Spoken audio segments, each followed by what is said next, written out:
ಮಿರಾಯ್ ಇದನ್ನು ಕಾರ್ತಿಕ್ ಗಟ್ಟುಮಣಿ ಅವರು ಡೈರೆಕ್ಟ್ ಮಾಡಿರುವಂಥ ಚಿತ್ರ. ಇನ್ನು ಈ ಫಿಲ್ಮ್ ಮೇಲೆ ನನಗೆ ಮೊದಲಿನಿಂದಲೂ ಕೂಡ ಒಂದು ಹೋಪ್ ಇತ್ತು. ಯಾಕಂದರೆ ನನಗೆ ಈ ಫ್ಯಾಂಟಸಿ ಅಡ್ವೆಂಚರ್ ಸಿನಿಮಾಗಳು ಅಂದರೆ ತುಂಬ ಇಷ್ಟ. ಸೊ ಅದೇ ಥರ ಈ ಮೂವಿ ಟೀಮ್ ಬಿಟ್ಟಿದ್ದ ಟ್ರೈಲರ್ ಹಾಗೆ ಟೀಸರ್ ಕೂಡ ಇಂಟ್ರೆಸ್ಟಿಂಗ್ ಆಗಿತ್ತು.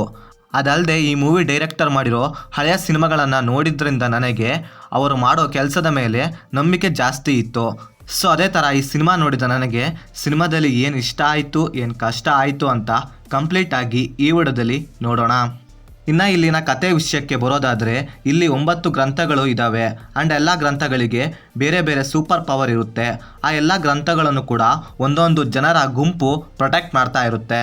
ಸೊ ಇವಾಗ ಈ ಎಲ್ಲ ಗ್ರಂಥಗಳನ್ನು ವಶಪಡಿಸ್ಕೊಂಡು ಅದರಲ್ಲಿ ಇರೋ ಸೂಪರ್ ಪವರ್ನ ತಗೊಳ್ಳೋಕ್ಕೋಸ್ಕರ ಒಬ್ಬ ವಿಲನ್ ಬರ್ತಾನೆ.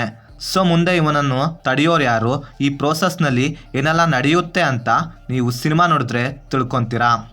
ಇನ್ನು ಇದರಲ್ಲಿ ಇದ್ದ ಪಾಸಿಟಿವ್ ಅಂದರೆ ಸಿನಿಮಾದಲ್ಲಿ ಇದ್ದ ವಿಜುವಲ್ಸ್ ತುಂಬ ಸ್ಟನ್ನಿಂಗ್ ಆಗಿತ್ತು.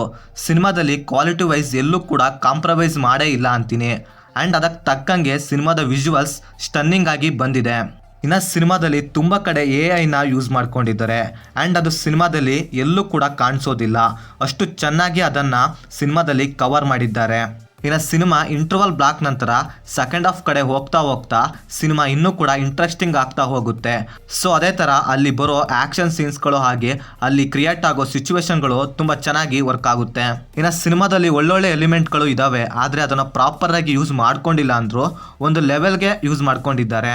ಹಾಗೆ ಸಿನಿಮಾದ ಮೇನ್ ಏನು ಥೀಮ್ ಇದೆಯಲ್ಲ ಅದು ತುಂಬ ಚೆನ್ನಾಗಿದೆ, ಆದರೆ ಅದನ್ನು ಇನ್ನೂ ಸ್ವಲ್ಪ ಡೀಪಾಗಿ ಎಕ್ಸ್ಪ್ಲೈನ್ ಮಾಡ್ಬೋದಾಗಿತ್ತು ಅನಿಸ್ತು. ಇನ್ನು ಸಿನಿಮಾದ ಪರ್ಫಾರ್ಮೆನ್ಸ್ ವಿಷಯಕ್ಕೆ ಬರೋದಾದರೆ ಇಲ್ಲಿ ಎಲ್ಲ ಆ್ಯಕ್ಟರ್ಸ್ಗಳಿಗೂ ಕೂಡ ಈಕ್ವಲ್ ಸ್ಕ್ರೀನ್ ಪ್ರೆಸೆನ್ಸ್ನ ಕೊಟ್ಟಿದ್ದಾರೆ. ಆದ್ದರಿಂದ ಇಲ್ಲಿ ಯಾವ ಪಾತ್ರವೂ ಕೂಡ ಇಂಪ್ಯಾಕ್ಟ್ನ ಬೀರೋದಿಲ್ಲ. ಸೊ ಆದ್ದರಿಂದ ಎಲ್ಲರೂ ಆ್ಯಕ್ಟಿಂಗ್ ಕೂಡ ಡೀಸೆಂಟ್ ಅಂತೀನಿ.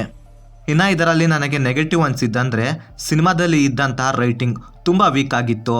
ಅದರಲ್ಲೂ ಸಿನಿಮಾದಲ್ಲಿರೋ ಕ್ಯಾರೆಕ್ಟರ್ಸ್ಗಳಿಗೆ ಕ್ಯಾರೆಕ್ಟರ್ ಡೆವಲಪ್ಮೆಂಟ್ ಆಗಿರ್ಬೋದು, ಕ್ಯಾರೆಕ್ಟರ್ಸ್ ಆರ್ಕ್ ಆಗಿರ್ಬೋದು ಎಲ್ಲೂ ಕೂಡ ಕಾಣಿಸೋದಿಲ್ಲ. ಸಿನಿಮಾದಲ್ಲಿ ಕ್ರಿಯೇಟ್ ಆಗೋ ಎಷ್ಟೋ ಒಳ್ಳೊಳ್ಳೆ ಮೂಮೆಂಟ್ಗಳು ಕನೆಕ್ಟ್ ಆಗೋದಿಲ್ಲ. ಹಾಗೆ ಅದಕ್ಕೆ ತಕ್ಕ ಹಾಗೆ ಸಿನಿಮಾದಲ್ಲಿ ಎಷ್ಟೋ ಒಳ್ಳೊಳ್ಳೆ ಮೂಮೆಂಟ್ಗಳು ಕ್ರಿಯೇಟ್ ಆಗ್ತವೆ. ಆ್ಯಂಡ್ ಅವು ಯಾವುದು ಕೂಡ ಕನೆಕ್ಟ್ ಆಗೋದಿಲ್ಲ ಬಿಕಾಸ್ ಆಫ್ ಇದರಲ್ಲಿ ಇದ್ದಂತಹ ವೀಕ್ ರೈಟಿಂಗಿಂದ ಅಷ್ಟೇ.